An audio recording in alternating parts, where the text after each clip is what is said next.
Morning everybody, Wisconsin Cattle Feeder here. It is Wednesday, January 30th, 2019 at 6:30 a.m. Hey, we are in the middle of a polar vortex. If you don't know what that means, I will show you right now. That is cold. I am preparing to bundle up here. Like I've said before, blood, sweat, and tears goes into cattle.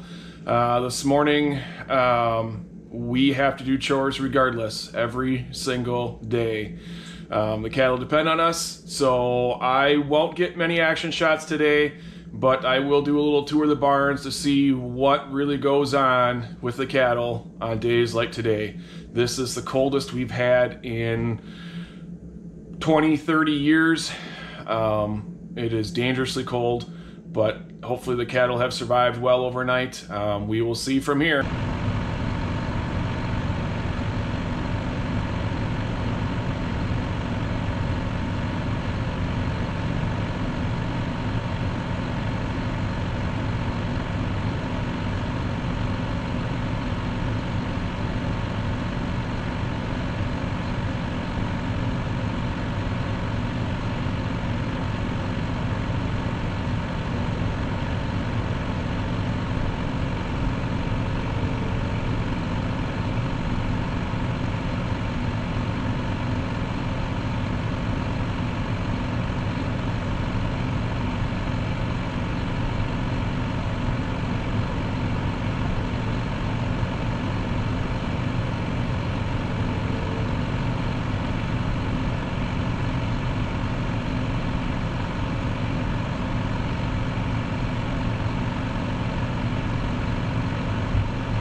All right, guys, so cattle are all fed.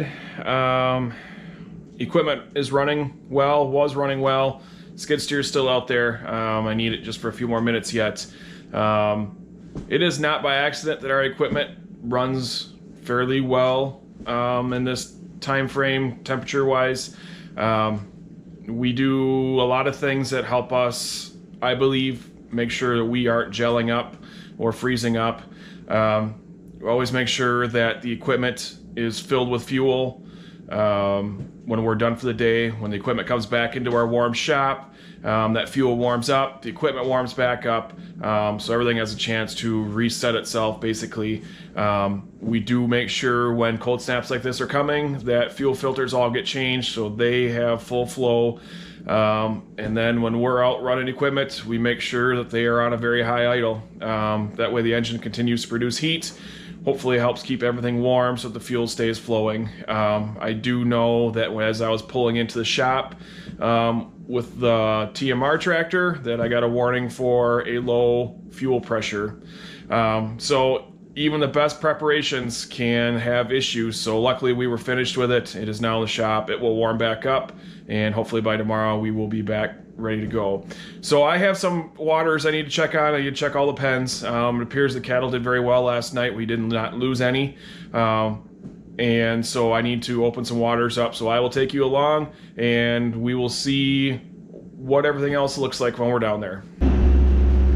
All right, guys, we're down to the barn here. If I'm a little muffled, it's because I got my face mask on. But we gotta do a little tour here.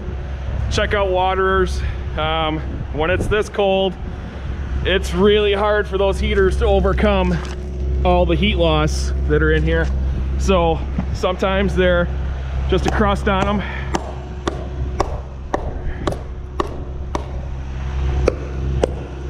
This one actually appears to be frozen solid, so that one will have to be fixed when it warms up. We have had issues with heaters in these waterers. I believe this coming summer these waters will be replaced. So you can see there's a lot of heat coming off the cattle. The things that I check when I'm down here is trying to see, are any of the cattle shivering? How do they just look overall? Sorry, not even my GoPro likes the cold. So like I said, you can see the heat coming off these guys. The main thing for these cattle is to make sure that they've got plenty to eat. That's how they produce heat. The other thing is these pens typically would get cleaned out every couple weeks, or at least every week even. We have left these bedding packs in here for 3 weeks now because of the cold that we've been enduring. Those bedding packs absorb heat from the cattle. They also produce heat as they are decomposing. So they're actually soft. It's like a nice warm bed. Typically we bed cattle every single day with corn stalks. Today we are not, just because of all the time it takes for me to be outside. It's just not safe for me. So we'll continue working on waterers here. See, this one is also crusted over, but it is liquid in there, so it's just the surface that we're having issues with. So try and break a hole into everything here. Like I said, we just need to make a hole so they can get in there to drink. We will monitor these every few hours today. But it's really hard for these waters to stay open when it's this cold. So cattle do drink water when it's this cold. That's part of their helping to stay warm. So we definitely need some warm weather to get these ice blocks thawed out. It's just, we can only endure it for so long, and we've been doing it for a couple weeks now, with this being the coldest. So we'll continue on here, go to the rest of the barns. I'll show you some of the outside barn. All right, guys, so this is our newly constructed barn. This one was built, we finished it up last summer. As you can see, we have a new water system in these, and I don't want to walk into the pens here, but they are steaming wide open, totally different heater system. So this summer the other barn's gonna have to get these heaters as well, these complete new waterers. But these scrape alleys typically get scraped every day. We have not been able to scrape them for over 2 weeks. when it gets down to 10 degrees or less, everything just freezes instantly. So, but you can see the heat coming off the cattle. Like I said, I am not overly proud of how dirty these pens are, but we didn't have a whole lot of choice. We have to weigh the benefits of keeping the cattle warm and keeping the pens clean. And right now warmth is needed. So even if we wanted to the last week, we would not be able to clean these pens out because a lot of the edges, like the areas in this scrape alley, are frozen solid. So it is about 46 below with the wind chill right now. There are a few cattle shivering a little bit, but they have been fed, so they will start getting those calories back into them. They will huddle back together like they were this morning when I got here, and they will continue to get warm. It's pretty remarkable what these cattle can do as far as keeping themselves warm. Like I said, we do everything we can as farmers, but at some point they just have to take it upon themselves to help stay warm. So everybody looks good here. Waters are all thawed out in this barn. The other barn we're gonna have to maintain for the day. It is just too cold to spend any time out here trying to thaw heaters out. So both pens have something that they can drink, but like I said, at some point we have to determine whether it's safe for us to be out here as humans, because we don't have the abilities to stay warm like they do. So today is one of those days where I typically would be thawing those waters out with our NIPCO heater, getting everything back cleaned up and functioning, but today it is just not safe. I have been out here at this barn for a couple, 3 minutes now, and I can already feel my fingers getting cold through my gloves. My face is getting cold through my face mask. So it's tough. This is one of the times where cattle farming takes a lot of drive and determination. If you are not born or have that drive or determination in you, cattle farming is not for you, because days like today you still have to come out here. Anybody can enjoy doing this when it is 70 degrees and sunny out and everything's going well. It takes a very, very select few people that can handle being out here when it's 45 below out and you have no choice but to do what you have to do. So I'm gonna go back to the shop and get warmed up. I have to get some kerosene to put in the shop heater that we are supplementing with, to try and keep that warm, to keep the equipment warm, to keep everything functioning.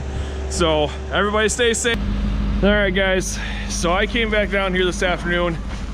Thought I'd spent some time working on waters, and I've had some mild success.